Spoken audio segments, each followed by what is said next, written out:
Merci, Monsieur le Président, Madame la Ministre. Vous dites régulièrement que le développement des énergies renouvelables est un important vecteur d'emploi. Je partage totalement ce point de vue et je pense tout particulièrement à l'éolien en mer. À l'occasion de l'attribution récente qu'a évoqué Denis Baupin du marché de réalisation de 2 parcs éoliens offshore, l'un au large du Tréport et l'autre au large des îles Dieu et Noirmoutier, une question s'est notamment posée sur le plan environnemental.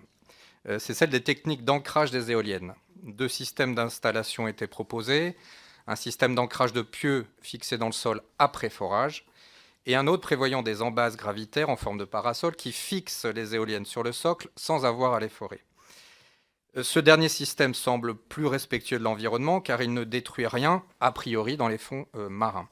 Alors, je souhaiterais avoir votre avis sur ce sujet car il ne s'agit pas seulement d'un choix technique, mais d'un choix politique en matière écologique. Et par ailleurs, nous savons que des prospectives sont en cours pour localiser d'autres sites potentiels au large.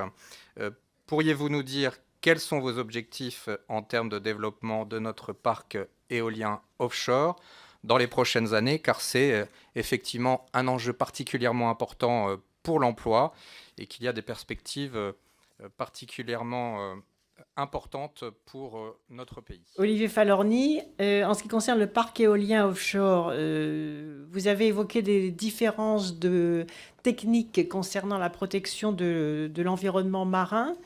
La commission de régulation de l'énergie, vous le savez, qui a émis un classement des projets, a pris en considération, bien sûr, cette dimension environnementale du projet, ce qui ne m'a pas empêché ensuite, lorsque les parcs éoliens ont été attribués, notamment en l'occurrence, il a été attribué à Gaz de France allié à Areva, j'ai demandé à l'entreprise Gaz de France de regarder à nouveau les techniques qui seront utilisées par rapport à un sous-sol marin, un sol et un sous-sol marin assez fragiles, ce qu'il m'a d'ailleurs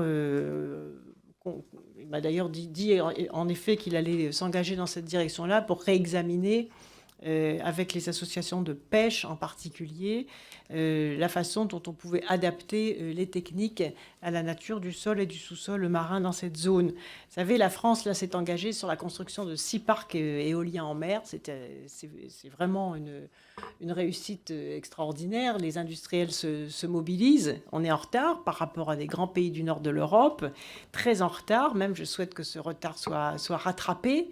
Nous avons déjà 6 000 mégawatts en construction. Mon objectif, c'est 3 000 mégawatts en construction. Il va y avoir donc de nouveaux appels à projets, notamment avec les nouvelles technologies de l'éolien flottant. L'objectif étant de produire 6 000 mégawatts grâce à l'éolien en mer.